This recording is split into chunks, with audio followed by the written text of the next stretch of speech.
when you're studying science, any field of science, you are going to come up with a hypothesis, and you're going to do research, and you're going to come up with a conclusion based on your research that you did based on your hypothesis.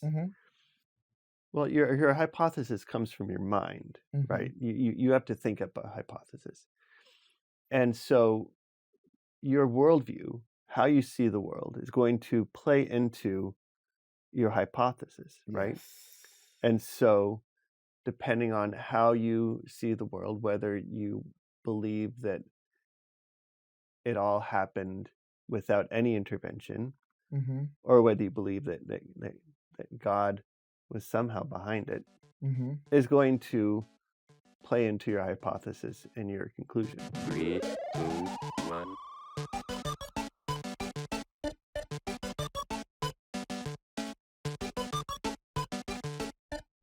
Welcome to Love Machine. Welcome to another Nerding Out with That Nerdy Catholic. I'm here with my ever-esteemed co-nerd Cesar, and we have been traveling through the history of mathematics. We've looked at the lives of a lot of amazing mathematicians, and we've looked at a little bit of application of math. Today is the last episode in this series in math, where I'm sure we will come back to it, especially when we talk about other topics in the future. But this is the end of this series for now. And we're going to be taking a short break. We're going to be off for a few weeks. Cesar and I are both involved at a retreat in our parish. And so that is taking up a lot of our time. So we're going to take a break to focus on that. And we will be back probably just after Thanksgiving. Yeah. Probably, And the next series we're going to be doing, as a little teaser, we're going to be doing our next series on physics. That's great. Yeah, one of my favorite topics. Yeah, we're going to be looking at a number of physicists. It's going to be a little bit different than the way we did math, but we're going to be looking at some important physicists throughout history.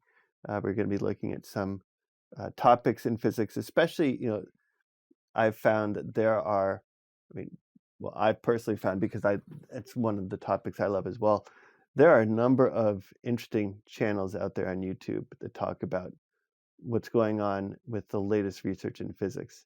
I've seen myself a number of videos on the current research into black holes. And quantum physics and all physics. Yes, it's really because cosmology from the view of physics is amazing. So we'll be doing a series on physics, and as I said, I know that math will come in a lot when we talk about physics as well. Definitely, yes. So before we jump into today's last topic, I just want to remind you, if you go over to thatnerdycatholic.com, you can sign up for our email list, get an update whenever we put out a new video. You can head over to thatnerdycatholic.com/merch. Did I say that? You can head over to thatnerdycatholic.com/merch to get our latest merch of t-shirts and mugs and other things like that. There's the Nerdy Catholic Tees shop has been down for a while, but is now back up on thatnerdycatholic.com, and you can get some of the more popular designs over there, including the Settlers of Catan t-shirt, the Lamb of God. And I was just telling Cesar before the show, that the board game Settlers of Catan, the sheep has always been one of the least important resources in the game, and I wanted to make this shirt to show that it's actually the Lamb of God is the most important, even more important than the bricks and the wood to make your roads. Yes.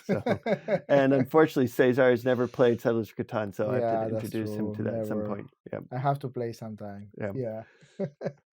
And as always, if we would really appreciate it if you subscribe to this channel, like it, share it with your friends, comment on it, and if you're listening to this as a podcast, rate us on your podcast app of choice. So today is our last talk on math, and what are we going to be talking about, Cesar? So one of the topics that the topic that we are going to talk about today is math and evolution and the theory of evolution. I'm glad we're not ending on a controversial. No, we are not topic. ending on that, not at all. So when we talk about evolution, we have to frame what it is and what it is not. No. Yeah. So that's really important. No? Yeah. What are we claiming to say and what are we not claiming to say? We have to make that distinction clear. No. Absolutely. Yeah, I think it's there are so many videos out on YouTube talking about evolution, and pretty much all of them, most that I've seen, come from either one of two perspectives. They come from a perspective of someone who is trying to argue for evolution, and they are arguing for a Darwinian evolution, and we're going to go into what that means in a little bit. But evolution from an atheist viewpoint, and they're trying to argue, looking at fossil records and all that for evolution. The other videos that there are a lot of out there are people that are refuting evolution from the perspective of from a Christian who comes from a young Earth creationist viewpoint, to say that evolution didn't happen, and God created the world in 7 days, like it said in Genesis. They come from a worldview with their Christianity that takes everything in the Bible literally. Like if it's written in the Bible, we have to take it literally. So it says in Genesis that God created the world in 7 days. That's what I believe. They believe that the earth is only somewhere between 6 and 10,000 years old. So a young earth creationist viewpoint. So those are the two viewpoints that there are a lot of videos on YouTube. Yeah. And we're not coming from either of those. No, what are we doing right now is, first of all, we have to set our common ground, no? And that is the question, what is evolution according to Darwin? So, if we are talking about Darwinian evolution, it makes sense to go to what Darwin says. Yeah. No? So in his book, The Origin of a Species, Darwin basically said that evolution is a product of random mutations. From those mutations, the one that better fits the environment are the one that survives. Yeah. The one that doesn't fit the environment, well, don't survive. Yeah. And that's easy, no? So that is the main premise, no? Random mutations and natural selection. Yeah. No. So whenever Darwin explained his theory of evolution, he said that any animal suffers mutation from one generation to another. No, some of those mutations are more suitable for life and can adapt better for the environment than others. Ergo, those are the ones that maintains. No, and what he did, and I don't want to take his clever view on what he saw. No, so what Darwin saw is, for example, if you are a shepherd and you have dogs there, and you kind of go to a more cold environment, and you start selecting your dogs for the ones that better adapt to the cold environment, meaning better hair, no, more maybe a little more greasy to support that cold temperatures, no. So you kind of create a new breed of dogs, no, that are more suitable for that. What Darwin asks is it possible that the same thing can be done without human interventions? And with his visit at Galapagos Island, I think that is in Ecuador, he saw so many things in that he haven't seen in his world, no, because that island wasn't was barely touched by human hands. So he can see animals that were very adapted to their environment that he couldn't see in any other place. No. And he said, what about so that is when he came from with the his evolution theory, on the origin of a species. He said that we will probably have a common ancestor, and that start mutating and forking for different different paths. So because let's say that we have a common ancestor, and the different mutations mean different forks. Some of them survive because they're adapt better for the environment. Some are better than others. So that's random mutation and natural selection. Okay. Why are we talking about this in our last episode on math? Yeah. The key here is the argument here is it actually random? That's the key thing. Yeah. Because we have to clarify before we continue with the video. We are not negating that we see changes in animals. We are not negating that we see changes from one generation to another. No, we actually know that when you have male and female, changes are procreated to be done. No, well, and we also know that looking at the research that has been done into the fossils, we know that there are animals that used to exist that don't exist anymore. Yeah, exactly. And we also have seen that the Earth is millions of years old. The other thing I want to clarify also is that this is about the mechanism. What we are going to discuss from the mathematical point of view is about the mechanism of change. And the argument here is it can be random. Yeah. No? Yeah. When you look at the world, when you're studying the world, especially when you're studying science, any field of science, you are going to come up with a hypothesis, and you're going to do research, and you're going to come up with a conclusion based on your research that you did based on your hypothesis. Many times your hypothesis comes from your mind, right? You have to think up a hypothesis. And so your worldview, how you see the world, is going to play into your hypothesis, right? Yes. And so depending on how you see the world, whether you believe that it all happened without any intervention, or whether you believe that God was somehow behind it, is going to play into your hypothesis and your conclusion. That's right? exactly right. Right. Now, the science itself, the research part, is going to be pretty much the same for everyone, right? But what we're talking about, looking at how Darwin did his research, looking at that his worldview of that there is no God played into his hypothesis and his conclusion. That's a very good point that you are making, because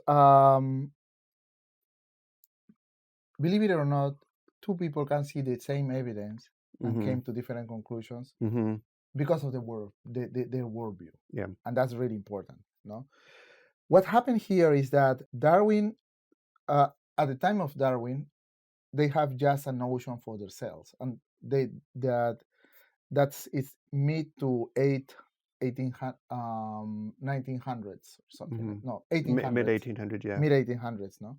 So and they were thinking basically that the cell was, kind of a very little jelly thing that can mutate. So that's what, and we cannot blame them. I mean, well, they didn't have the equipment to see inside of a cell. Knowledge, no.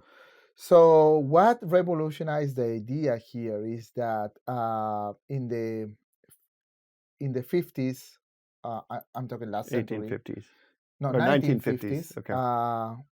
There was the the ADN, no, The DNA. the DNA. yeah. Sorry, the Yeah. DNA code, no. Yeah.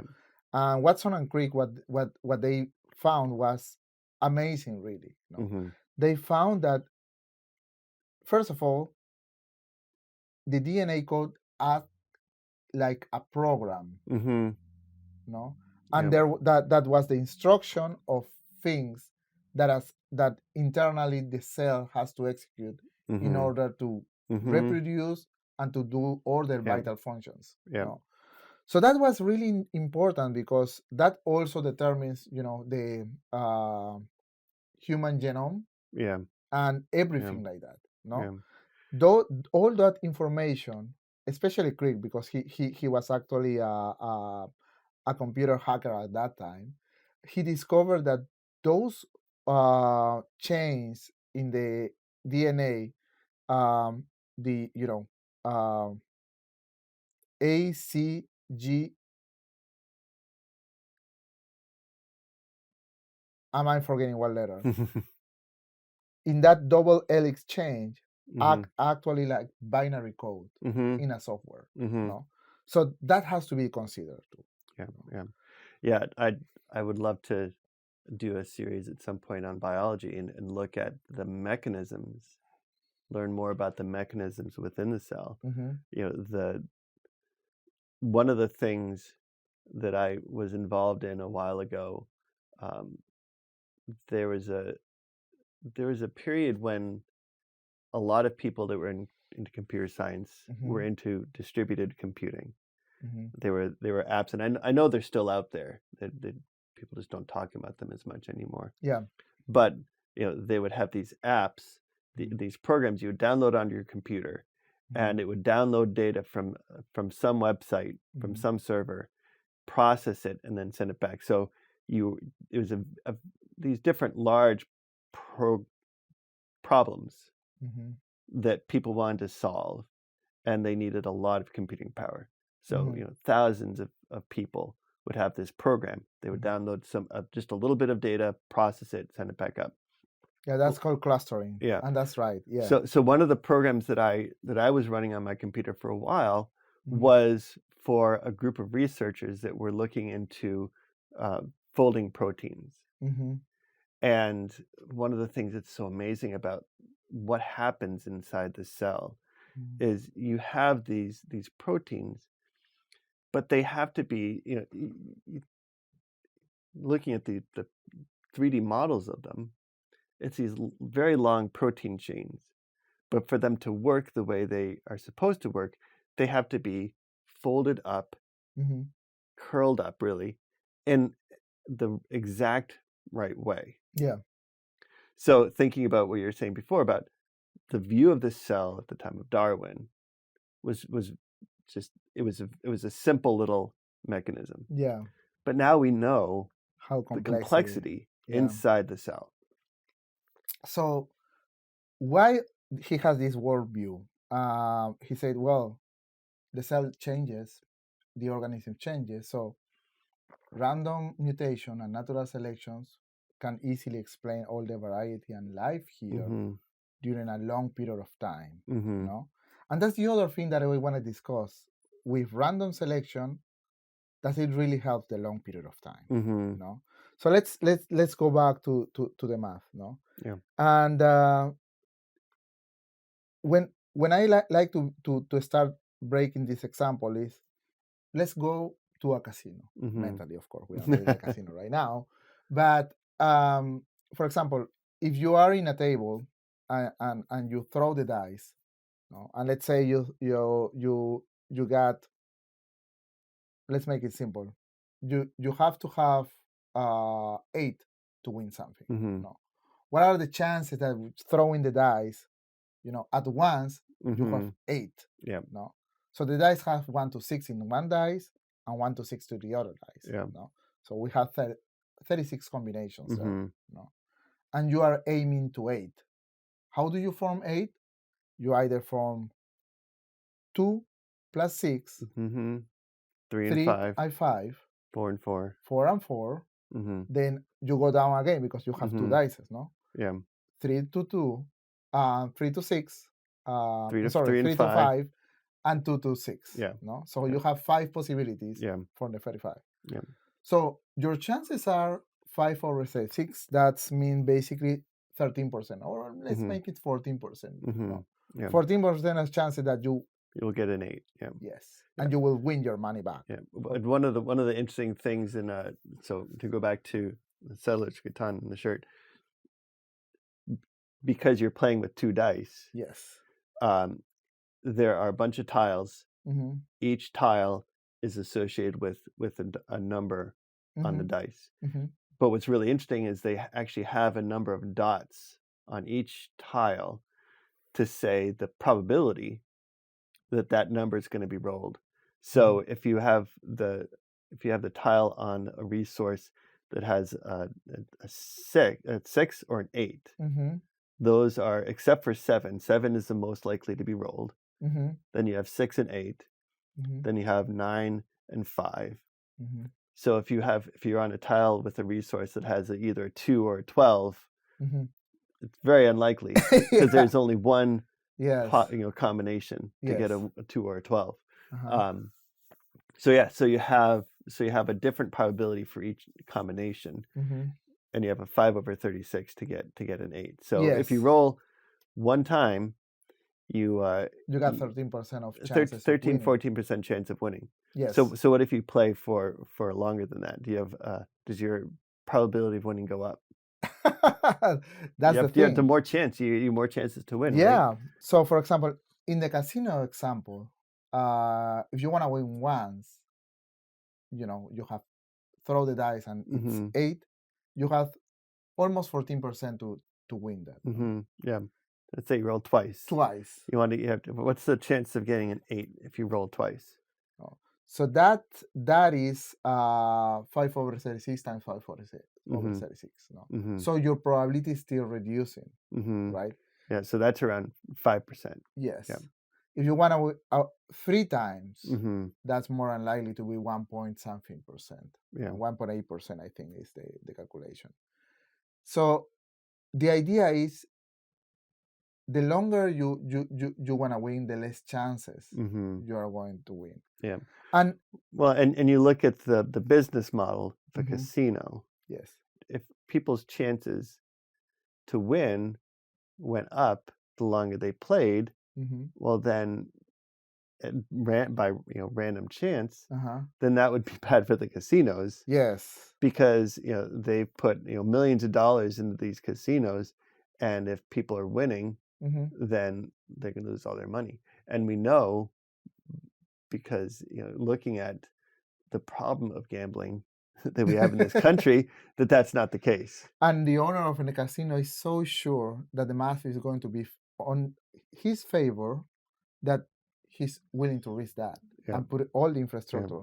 And what is the odd, and that's also the way they cut a cheater, because it's not possible that he or that person can win so many times. So that's something is wrong. And the person that knows enough about gambling to go in and keep winning, yes, they're the ones that get kicked out and banned. Exactly. So this is demonstrating the only math that random chances are unlikely to happen. What's more, the more time you play, the less likely are you to win. And that is in a simple example of the casino, and that's also in nature. What are the chances that a random mutation give you a life stage in a more probability to adapt to life if you randomly mutate?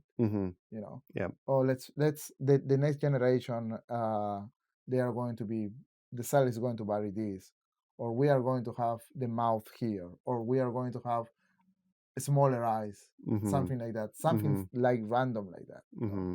And that's even more complex, because if we are talking about the cell level, and that's when the math came, what are the chances that you're a code writer, right? What are the chances that somebody randomly rearranging your binary that your program is going to execute? Very, very, very little. Unlikely. You know? I mean, what's the likelihood that it's going to do something good or do something bad? Both of those are very unlikely. What's the likelihood that the computer's going to say, this makes absolutely no sense, I can't run this? Exactly. And that is the chances of life here. Yeah. Because we have seen that at a cell level, it acts like a manufacturing machine that read the codes and execute that. Yeah. Very random that code, and Yeah. let's see if that's an executable even to Yeah. a machine. No. Well, and I would say that's even looking at randomness within the DNA. Yes. What about the mechanism that reads it? Exactly. You know, the example that's given a lot, and I know I've heard a lot of people argue against this as oversimplistic, but on some level, I there's some truth in it. What's the likelihood that you throw a bunch of parts, out into a field and a jet engine appears, Or what is the likelihood that you start writing zeros and one in a memory and whoa, you have a word processor? Yeah. You know? Yeah. So that is really unlike.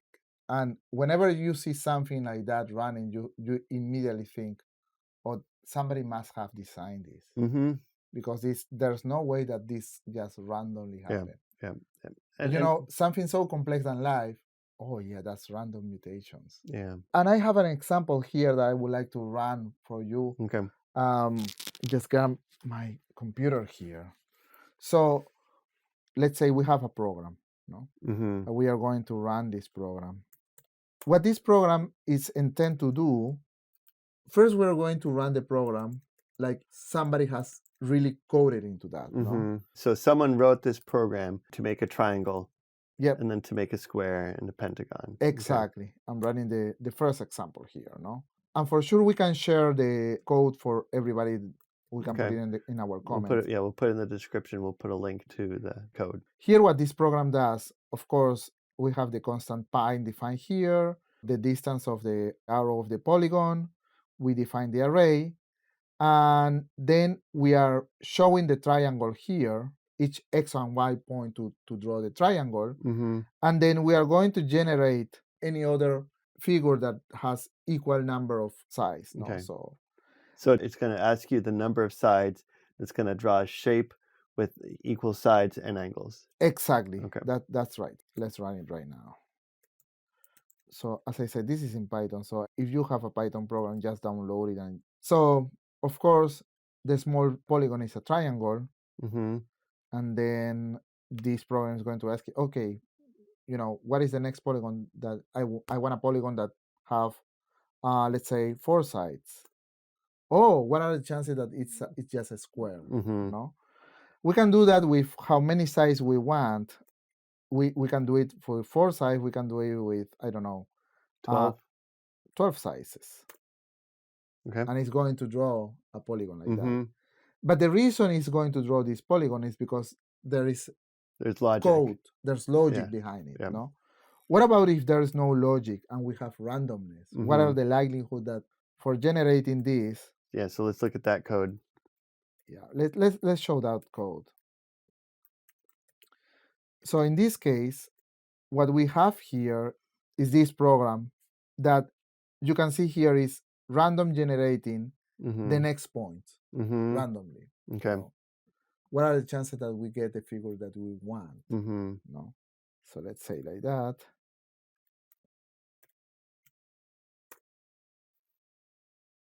Okay, we have the triangle. That's the first one. That's the one that is coded. But what do you want a figure of? Let's see. Let's do 12 again. Let's do 12 again. I'm sure we can repeat this a lot of times. Yeah. And we are not going to get the same figure like the first one, So here's our triangle again. This is our next figure. Yeah. It's interesting modern art. Yeah, it's art. Yeah, that's Maybe, for sure. Maybe, but it's not it's the not, polygon that we want. Yeah. I think that's making our statement here. Yeah. It's interesting to think then that what is the argument I think we've been talking around it. What is the argument that a lot of people say about evolution? Well, if given enough time, Mm-hmm. anything can happen. Yeah. But what are the likelihoods of anything happening? And even thinking about then evolution, it's not as much a question of given enough time, anything can happen, because that's true. Yes. But given enough time, how many things had to have happened for us?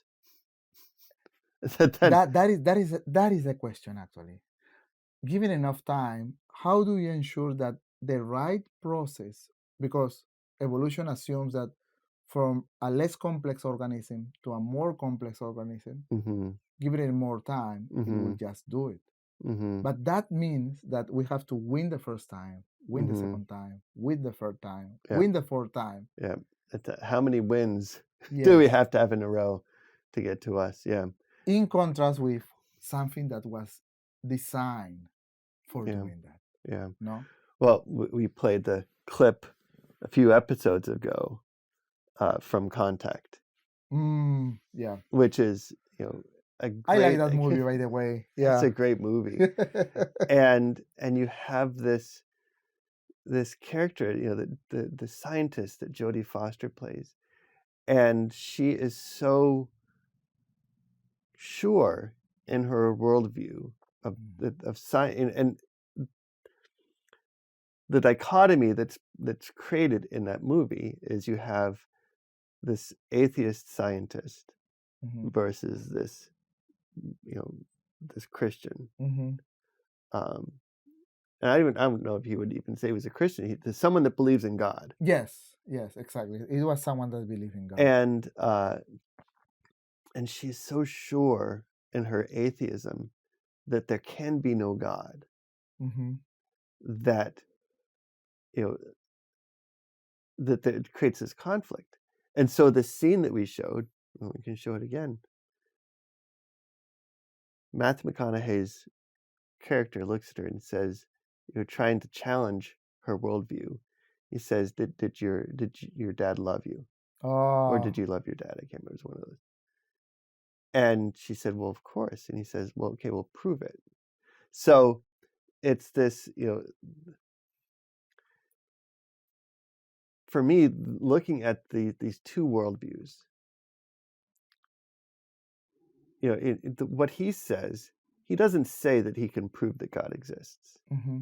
And I think that's one of the errors that people fall into. Yes. Say, let me prove to you that God exists. Yeah. Well, that's like saying a cartoon character, let me prove to you that there's an animator. Mm-hmm. Well, they can't, because they are within the animation. Yes. And the animator is outside the animation. That's right. We are within creation and God is outside of creation. So we are not saying that we can prove that God exists. But you look at the statistics, it points to the fact that there's something behind this. There's something behind the world. Mm-hmm. There's some intelligence, and if you want to say God, if you want to say some alien out there, we're not making an argument about exactly what is behind it. Mm-hmm. But there's some intelligence behind it. Exactly. And that intelligence has put the code to make this happen. Yep. There's no way, mathematically speaking, and I think this is our final argument, that this can be done randomly. Yeah. And what's more, the other thing is that to get a life from less complex to more complex, there's no way that you win so much time each time the bet that you randomly came to a more complex being. There's no way that randomly happened. Yeah. And the idea of having the casino example and this little example here is that time is not in your favor when you talk about evolution. Time is actually your enemy. Yeah. The more things that you want to align to a Yeah. clear goal, Yeah. but pointing it randomly, it just makes it difficult Yeah. because it implies that the previous step has to be done successfully, Yeah. and that the previous step has to be done successfully. Yeah. It's like winning the casino game each time you bet. Mhm. What are the chances of doing that? In the end, one of my main points for Mhm. wanting to do this episode is not that the science is bad. No. Science is and good, actually. and looking at everything that's happened in the areas of evolutionary biology since Darwin, Mhm. we've learned so much. But there are so many voices out there that are saying, well, I follow the science, and that therefore that means that there can't be a God.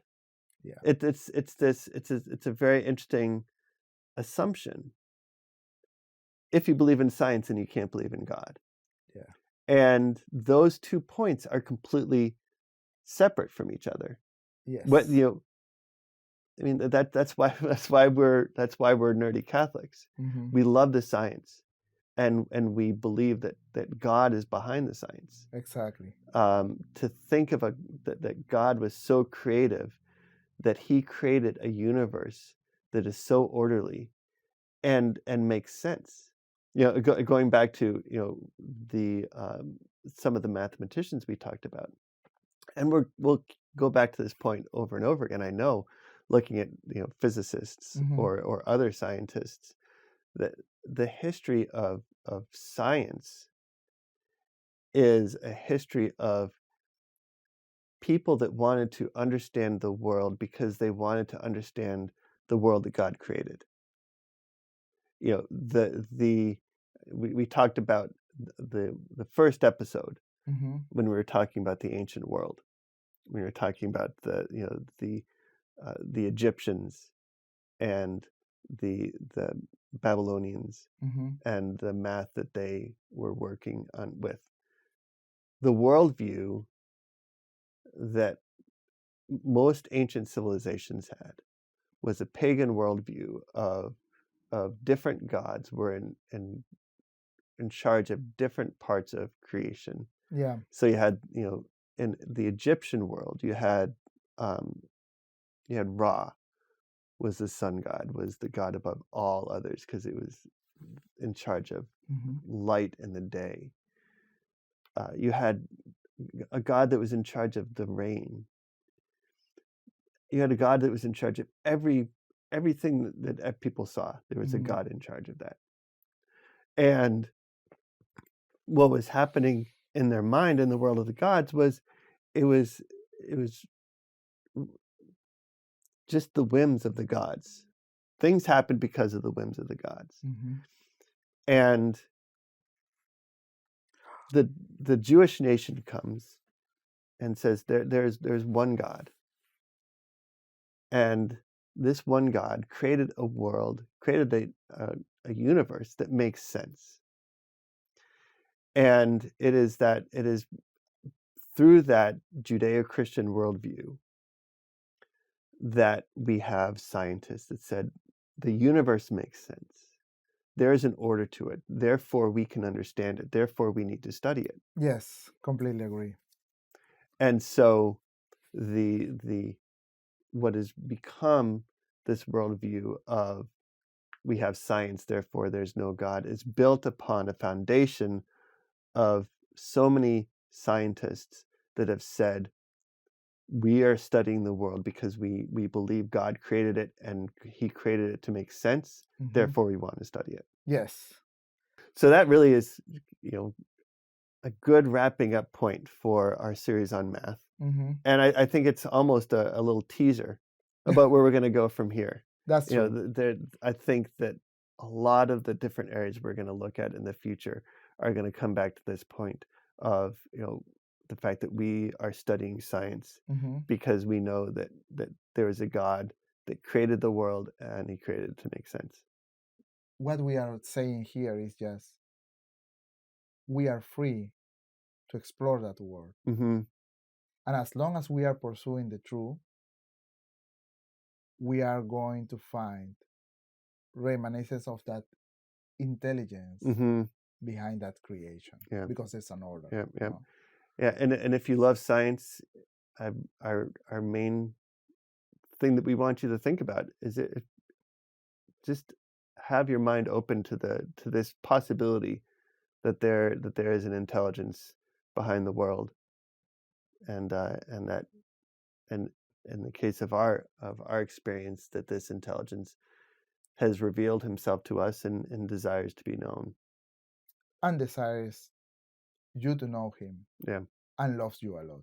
Yeah. That's very important. Yeah, absolutely. Absolutely.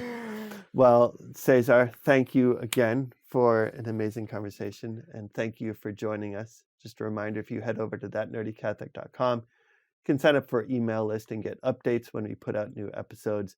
You can head over to thatnerdycatholic.com/merch to get some cool merch. Mm-hmm. And reminder that the Nerdy Catholic Tees merch is up on the site as well. And if you are watching this on YouTube, please like this video, subscribe to the channel, and share it with your friends. And we will be sad and miss you while we're on our break, but we will see you again in a little while. Yes. All right. Bye-bye. Bye.